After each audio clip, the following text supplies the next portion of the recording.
Well, stocks surged to new record highs last week as cooling CPI figures from the United States came as a welcome relief to the FOMC, also allowing treasuries to rally across the curve while knocking the dollar towards the bottom of its weekly range and to a third weekly loss in the last four.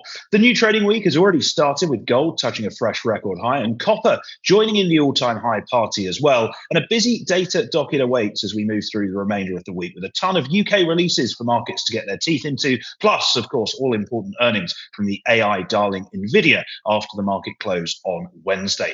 Plenty to discuss on the trade-off this week. Without further ado, let's get into the show.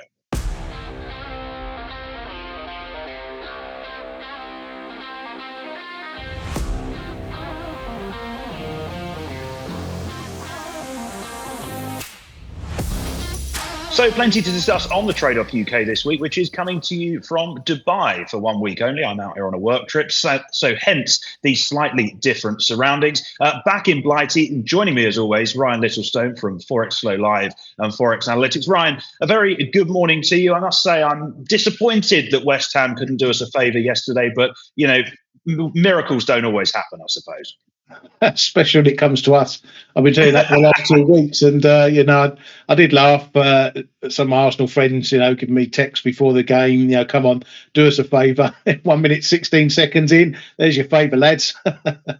I know. I must admit that did rather kill the atmosphere quite quickly. The hope very, very quickly faded to despair as soon as that Foden goal went in. But nonetheless, there seems to be plenty of hope in the markets at the moment. Equities rallying nicely to all-time highs, and the inflation data we had last week giving hope that 2% might be in sight once and for all.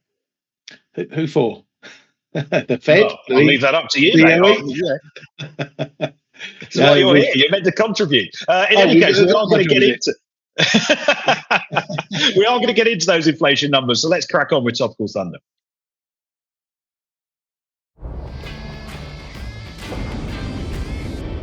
So it is the hot topic of US CPI that I want to get cracking with first of all, because after three hotter than expected CPI prints in a row to start off the year, we finally had some data last week that Jerome Powell and co over on the FOMC can perhaps cheer and feel a little bit more content about. Headline CPI rose 3.4% on an annual basis, bang in line with market expectations, and a modest downtick from the 3.5% that we saw previously.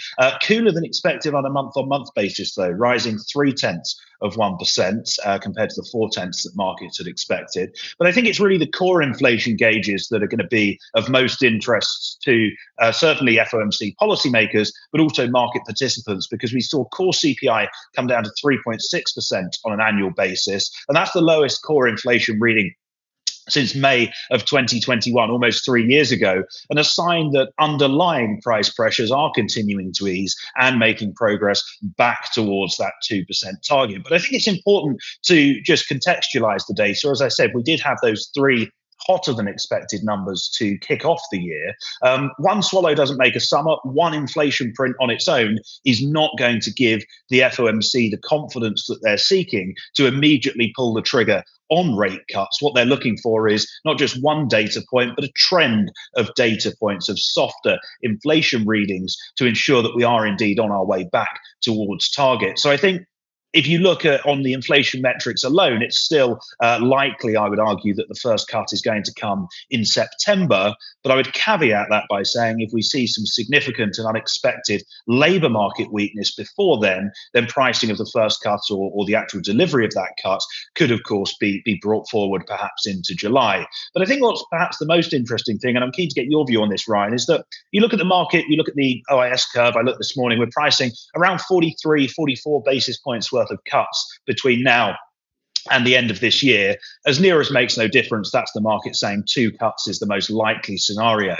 You look at the next dot plot that we're going to get from the FOMC in June, we're probably going to see a hawkish revision to that and point to 50 basis points worth of easing compared to the 75 that's in the current dots. So perhaps over the near term, at least, we're not going to see that much of a shift in market-based policy expectations. And perhaps as a result of that, we could see a relatively range-bound environment in both FX and rates continue for the time being.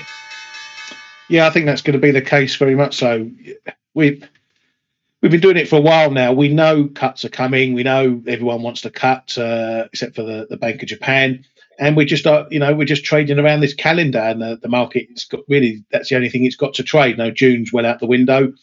These CPI numbers still very sticky. Yeah, it may have stopped the rising numbers that we've been seeing, but this is the first one. It came in line with expectations.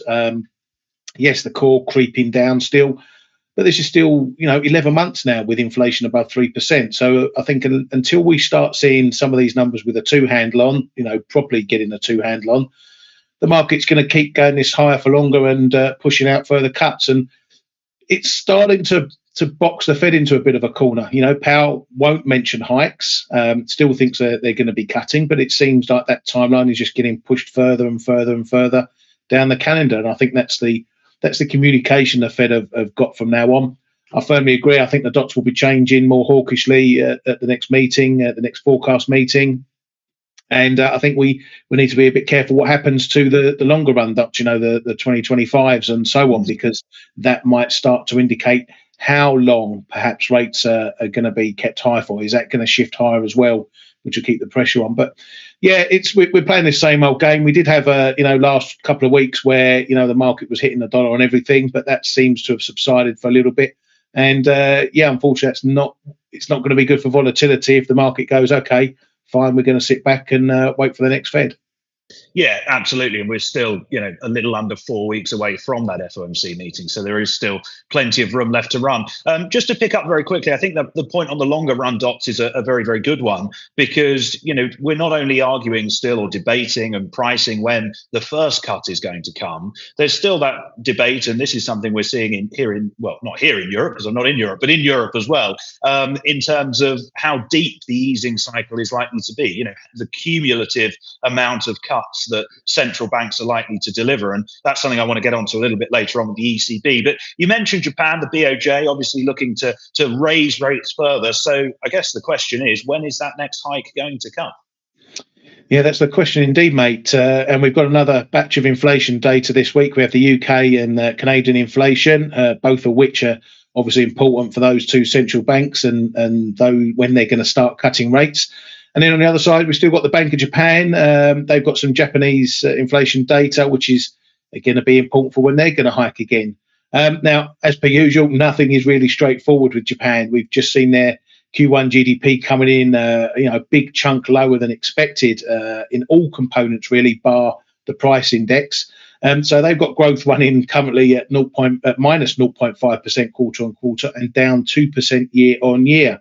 That's not exactly an environment that tends to inspire rate hikes. However, officials in both the government and the bank are sort of looking through those numbers and the data more towards what may happen in the new fiscal year. As that GDP data was up to March, we haven't started to see the effect of all those wage hikes that were coming through. So on Friday, we get the national CPI numbers for April. We've already had the Tokyo numbers for April a couple of weeks ago, which were much softer than March. So the forecasts for this one are for core inflation to drop to 2.2% from 2.6% last month. So it's quite a big drop they're looking for. If we're on and around those expectations, by a pip or so, there probably won't be much reaction in the end. But if we see a bigger drop, we could see yen weakening quite significantly yet again, which will, of course, raise that intervention threat level. So while vol remains, high in yen pairs, it seems that the prior intervention have achieved their purpose of, making speculators think twice before piling into yen shorts again, with as much vigor as before. Yes, we're still seeing big moves, but it's a bit more two-way at the moment, and we're not looking as keen to run back up to those 160 highs. So if this data is much weaker than expected, expect the market to stretch out the timeline for the next hike. And obviously, we'll see that reflected in the end. But I think we can probably rule a June hike out unless something special happens in the data. Yes, I think you're probably right with that one, and the GDP numbers will give cause for concern, and certainly the BOJ's does will naturally point to that. I think it's a really valuable point that you made in terms of the intervention, because I've seen a lot of talk recently, and I think we may have brought this up on the show a few weeks back, where people are going, well, dollar yen's back at 156 or 157, and moving higher again. The yen's weakening. What was the point of intervention? They're not trying to move dollar yen to a specific level. What they're trying to do, as you rightly say, is remove some of the speculative element from the market, and as you rightly said, make people think twice about taking those short yen positions, because fundamentally, we're talking about potentially, as we just discussed in the last segment, the Fed pushing out the timeline for cuts or delivering fewer cuts this cycle. And we're also talking about the BOJ pushing out their timeline for hikes and perhaps delivering fewer hikes this cycle. So that policy divergence is not going away. That natural tailwind pushing dollar yen higher and obviously the bearish yen influence that has is not going away. It's all about the speed and the pace of that move and whether or not it's controlled and in line with those fundamentals rather than it happening in the first place. Yeah, exactly. So we could creep back up to that 160, but if it's slow and steady, they're less likely to do something, and that level's still going to be very important, a big historical level.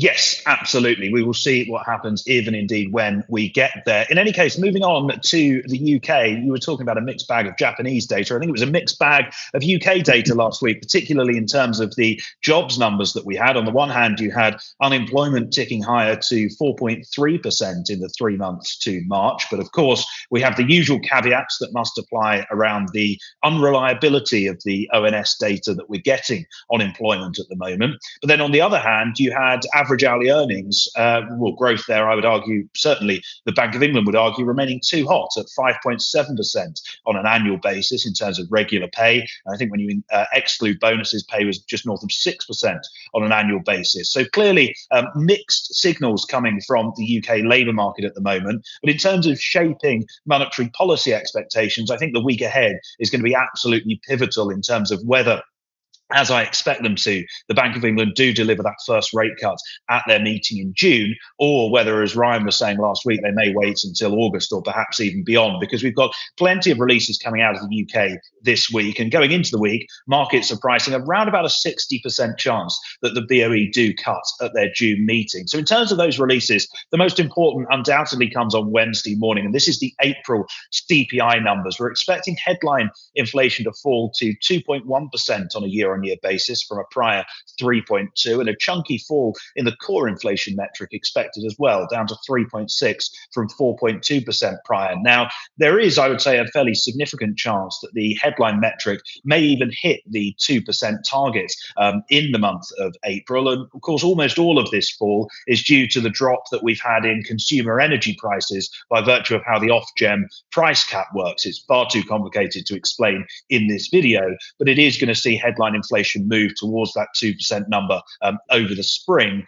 as the impact of that price fall comes in. But of course, the MPC will continue to focus on underlying inflation persistence. That is the key thing that Chief Economist Hugh Pill mentioned last week. And on that front, the focus and all eyes will be on the services CPI number. That's expected at 5.4% from a prior 6%. And if we get that data in line with those expectations, naturally you're going to see the market firm up its chances for a rate cut in June. I think all we need is those metrics to come in line rather than to better expectations in order for that June cut to be on the cards. And then very quickly, in terms of the other releases that we've got this week, we've got flash PMI figures for May. They're due on Thursday. The composite PMI expected at 54, with manufacturing to tick slightly higher, services marginally lower. Of course, the UK economy started on pretty good footing at the first few months of the year. GDP growth very solid indeed in Q1 as the economy continues to recover from the shallow recession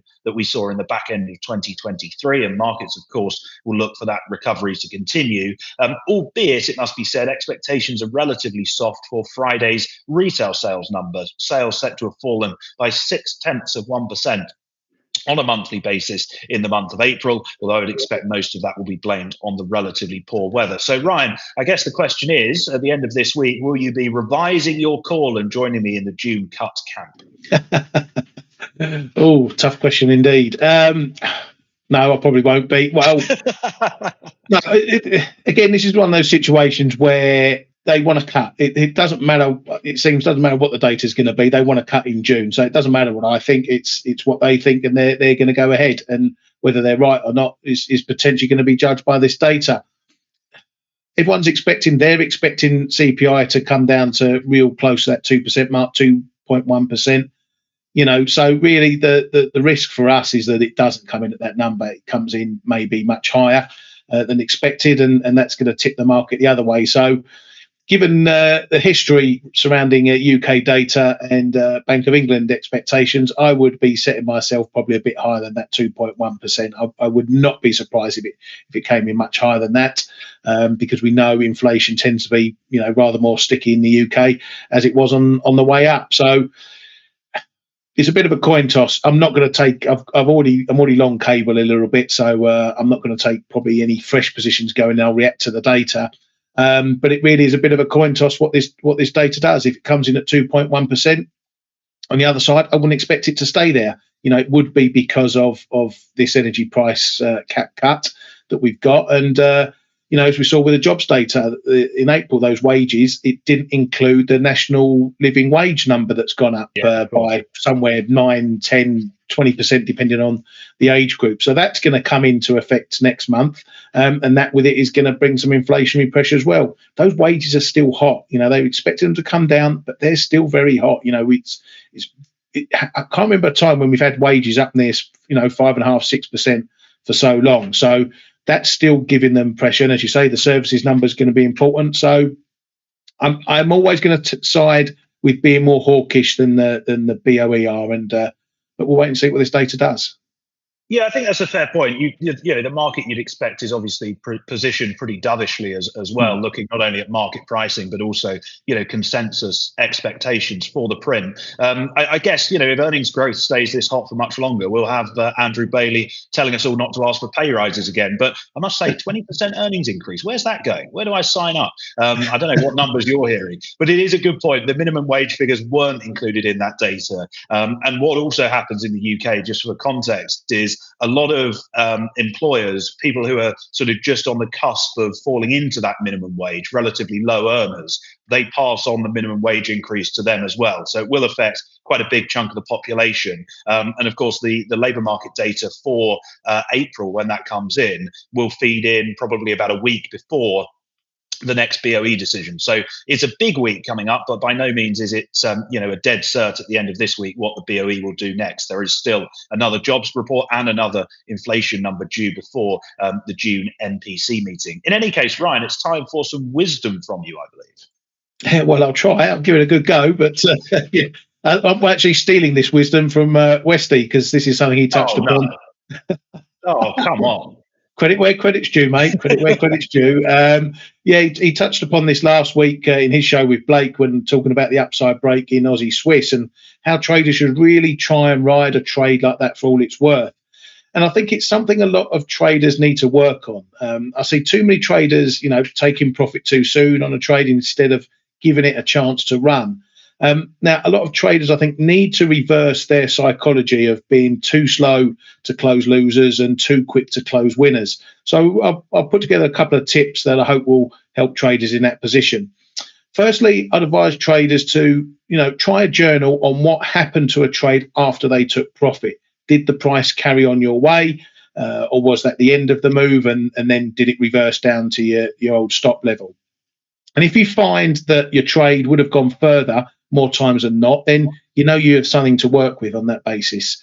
Second, try a period of time, maybe a month or two, where you trade, you get into profit, and if you start feeling that fear of losing that profit, instead of taking all the trade off, take a partial amount off, and then maybe move your stop up behind to protect the balance. So, for example, if you're long with a 40 pip stop, you take half the trade off when you're 20 pips in profit, and you move your stop up 20 pips. So that way you've protected the balance. Your maximum risk has instantly been moved or reduced to zero. That should help your psychology, as now you can't lose. You can only make more money or you break even.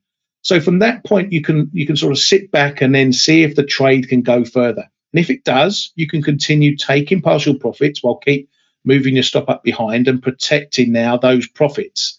Now, yes, sometimes it will mean that you might make less if you take half off at your target, and then you move your stop up and it gets hit. But remember, the aim of this is not just to make more money, but to shift that balance from bigger losers than winners to less losers and more winners, and then to smaller losses and bigger gains. So if you can change that balance in your mind and then in your trading, your account's going to thank you for it at the end of the day.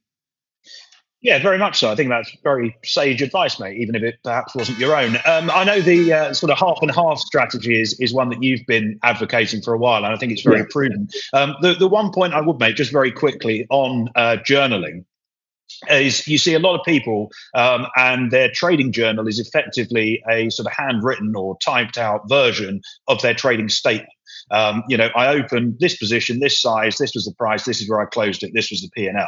That's not what a journal's for. That's why your broker gives you a statement. The journal should be exactly as you say, what happened before the trade? Why did I take that position on? How did I manage that trade while the position was open? Why did I close it when I did? And at that last step that you mentioned, what happened after I closed it? Because then that gives you something really valuable and actual data that you can go back and look back on. And it will, those themes, as you said, perhaps you're not letting winners run long enough. Perhaps the trade isn't being given enough time or space to breathe and actually develop. Those themes will then become pretty clear rather than just having a big long list of, numbers on a page, which you can just download in 5 seconds anyway. And that doesn't really give you the data or the support that you need in order to improve your strategies going forwards.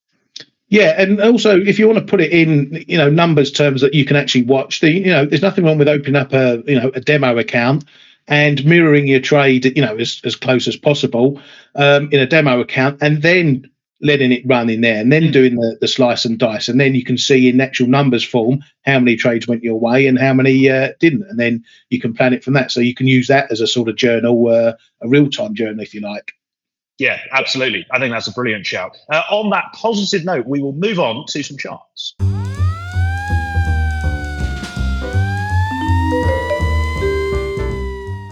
Right, let's crack on. I want to talk about the ECB, first of all. This feels like something that's gone under the radar just a little bit. We've said for a while now, and this goes back to something we touched on earlier, in fact, we've kind of all just assumed that the ECB are going to give us the first cut in June, and then they'll probably give us 2 more beyond that, and that will be then done for the year, and then they'll continue cutting into 2025. I would argue, though, and although I must stress I do still expect that to happen, and that would be my base case, quarterly cuts at meetings that coincide with the release of the latest staff economic projections. The market doesn't seem quite as convinced about that now as it did, as little as 2 or 3 weeks ago. And I think there's a couple of reasons for that. Obviously, you've had a more hawkish tone coming out of the FOMC, although Powell rightly saying it's unlikely they'll hike again. Higher for longer is very much back in vogue as the policy mantra over in Washington, D.C. And although the ECB say they're not Fed dependent, they're not influenced by what the Fed are doing. Let's be honest, to a degree, all G10 central banks are influenced by what the Fed are doing, and that's why the question comes up so often. But I think there's also a domestic factor at play here, and that is that there's been a pretty significant pickup in not only Eurozone economic activity, but also expectations of economic activity going forwards. It seems like downside risks facing the bloc are somewhat reduced compared to where they were a few months back. So the market, if you look at Eurozone IS, now implying around about a 60-odd% chance that they do deliver 3 rate cuts this year. You've got about 65 basis points worth of cuts priced in, as the chart shows. And I think this is interesting because it means that ECB rhetoric, and there is plenty of it, we hear from President Lagarde almost every day how much we love that. But I think it could become, and I may become a hostage to fortune saying this, I think it could become a little bit more interesting because increasingly, particularly once that June cut has been delivered, focus is going to turn to the outlook. Do they then go again in July? Is it September? How much do they cut by this year, et cetera, et cetera, et cetera? And if we do see a bit of pushback on this recent hawkish repricing, which, while it has been modest, could pick up a little bit of momentum behind it, then that could in turn pose a bit of a headwind for the euro, which, and again, this seems to have gone under the radar, euro dollar's risen for 5 weeks in a row. And I can't remember the last time that happened. It must be quite some way back. Yeah, well, you've stumped me about that one. Yeah, it's probably 5 weeks in a row. Well, I know we had this rally at the beginning of the year, quite strongly. So I don't know if there's some numbers in there, but no, that's a good stat, mate. Good to know. Well, I must admit, it's sort of half a stat because I didn't go back and pull the numbers on when it last happened. But thank you. Okay, just looked at the last 5 weeks then. Okay, right, I've got you.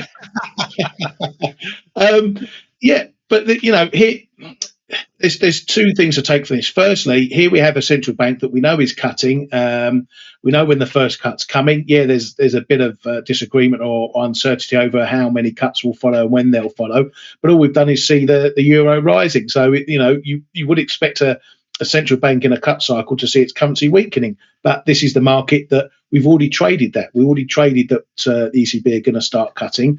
Obviously, the Fed is the bigger game in town, like it was when rate hikes came around. So the dollar's going to pretty much trump all.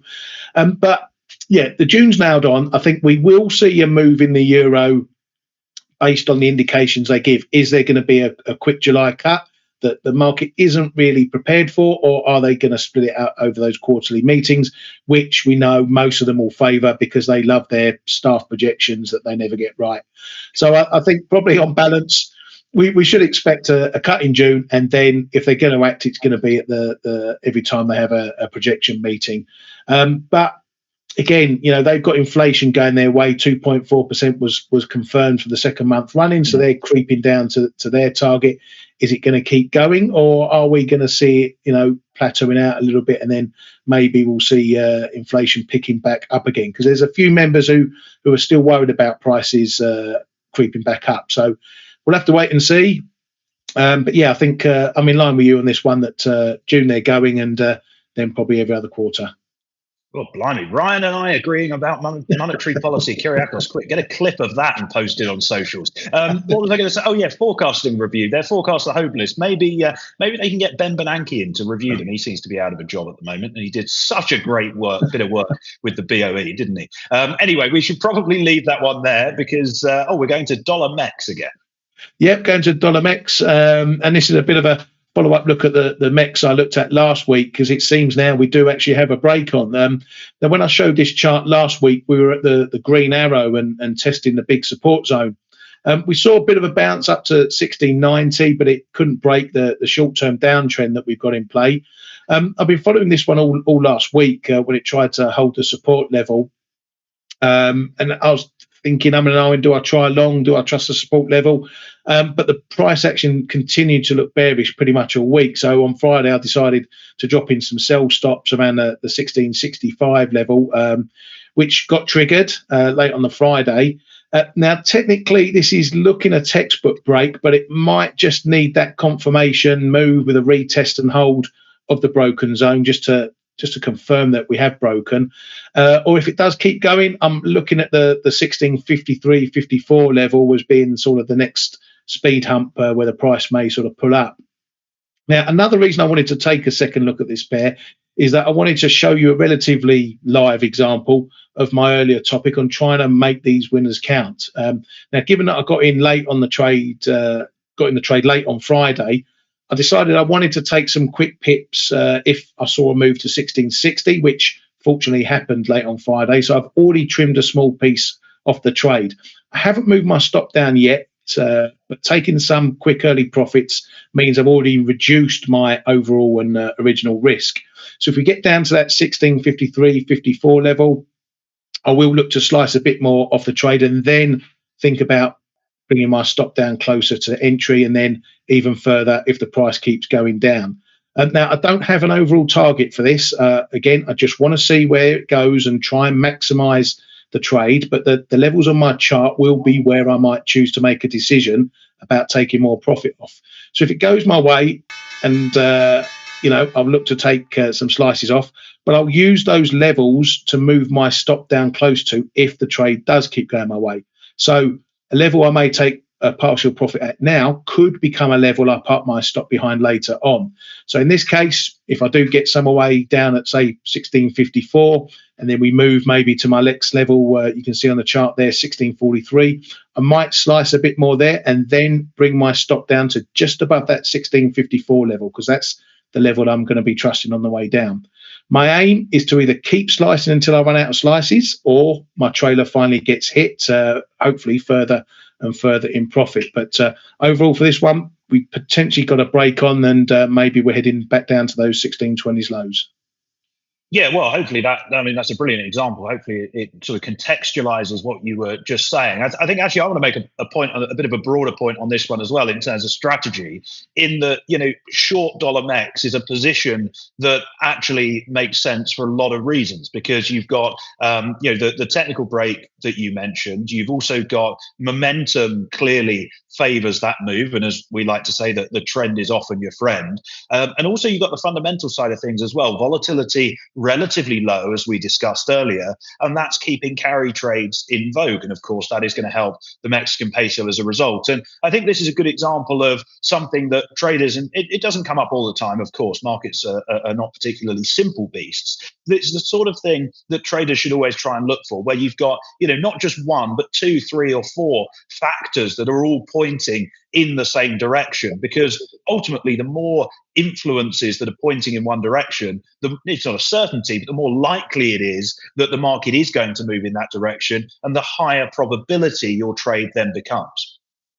Yeah, very much so. And we said that last week, or I said that last week with this trade after we had Mexico there meeting, taking a slow and steady shepherding approach to their rates. Why is there any need for the carry trade to unwind, with the Fed staying unchanged and higher for longer? So that's, I think, half of the reason behind this move is that, carry traders came through those risk events and said, nothing's changed, so we can keep going. And, when you've got a currency still at 11%, that's a lot of money to be earning while you're sitting in shorts.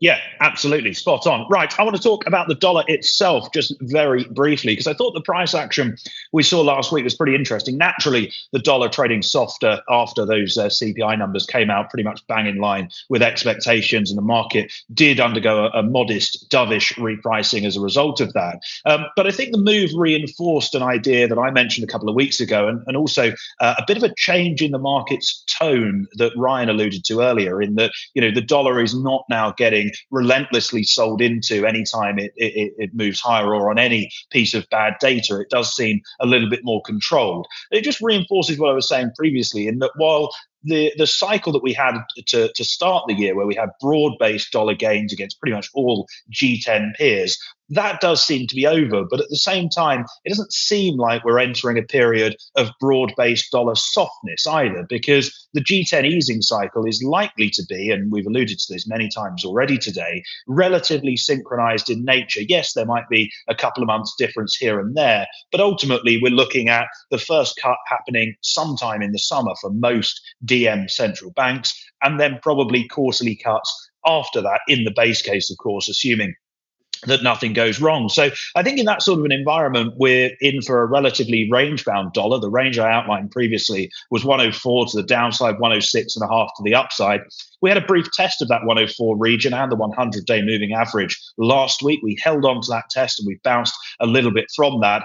So for me, I think this is the range that we now have to play over the medium term. It's either one where, sit out and wait for it to break, or either trade using that strategy Ryan outlined within the boundaries of that range. There's a couple of ways that one can look at this over the medium term, as things do appear to be becoming a little bit quieter. Yeah, very much. And, we've spoken about ranges often, and we've had a decent move in the dollar. You can see that from, that candle to that big blue candle to back. And, it's easy to get sucked into that move, if you like, and think, okay, the dollar's collapsing. Here we go. Euro's going to 110, cable's going to 130, and so on and so forth. But if you monitor the ranges in some of these pairs, we have hit, pretty decent highs. Euro 109. Got up close, can't get through. Cable 127 is a bit of a range. We keep grabbing a few pips above, but coming back below. Aussie dollar up at 67. So we've come quite a way, but now we're just starting to hit some of these bigger levels, and it's really a question mark now of, do we stay in the range, or do we actually move on and really see some sort of break, which probably in a lot of pairs just takes us to a bit of a wider range that we've seen. But that chart there for the Dixie, I mean, I can't believe I'm commenting on a chart there, but it's clear there's support down into that 104, 103.80 area. Spoken about it before. That again coincides with the euro up around 109, which is its big resistance area. So yeah, at the moment we've seen a bounce off that area. We've seen plenty of resistance in FX, and yeah, we're at range edges. But what happens now, and how do you trade it? You can try and trade against it, or as you say, look for a break. Indeed, and we will wait and see what happens. Lastly, you're going to have a look at the 2-year Treasury. Yeah, 2-year Treasury yields, because we like to look at this one as a bit of a Fed weather vane. We've had these moves over the last couple of weeks, as we've just said, and with yields getting a bashing alongside the dollar, this asset is still great for giving an overall picture for the state of Fed funds rates and where the market is expecting things to go.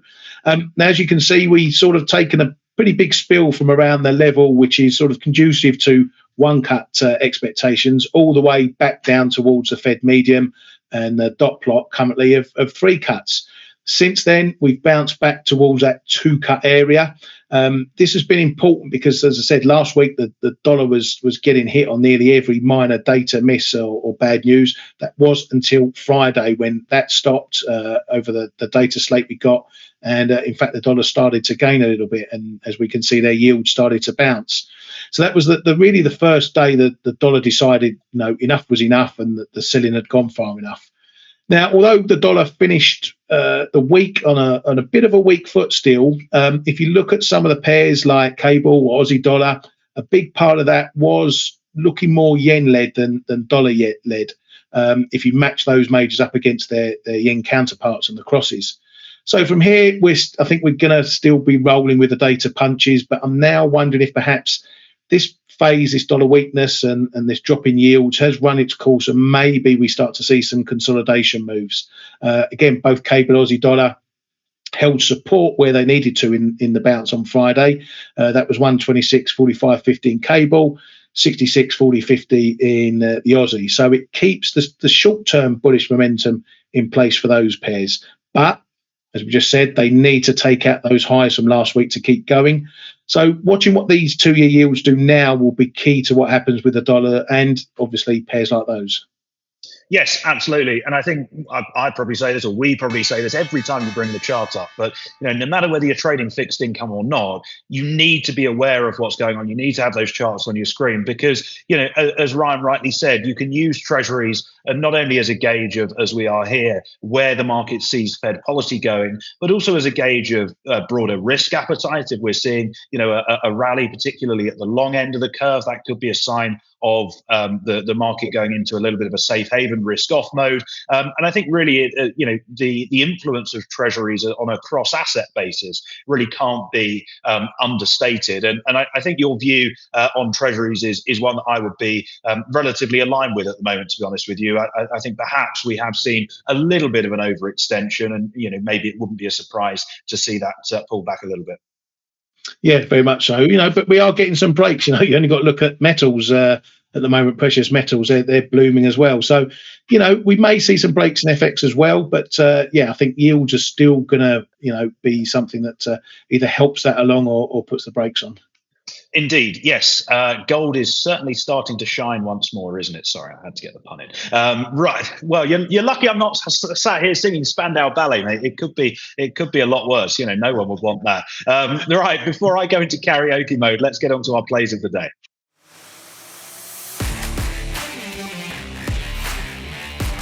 Right. Listen, hang on. I'll give 20 quid to your charity of choice if you sing Spandau Ballet's Gold on this show, mate. I would rather go and give that 20 quid to the charity myself and save subjecting anyone else to the strangling of a cat that would be going on if I were to sit here singing Gold. Right, let's get on to safer ground, which is, of course, our plays of the day. I'm looking at the S&P 500 this week. Yes, I'm talking about it again. Yes, I'm long again. Yes, I'm still in dip buying mood. But, if it's not broke, then why fix it is the motto I'm going with in terms of this position. As I mentioned at the start of the show, the S&P 500 did touch fresh record highs last week after the cooler than expected the cooling in CPI, I should say. And as we often say on the show, there aren't really many more bullish omens for a market than one that is trading at and continuing to notch fresh record highs. Momentum is a very, very powerful beast, particularly in markets that are relatively thin, and S&P volumes are around 20%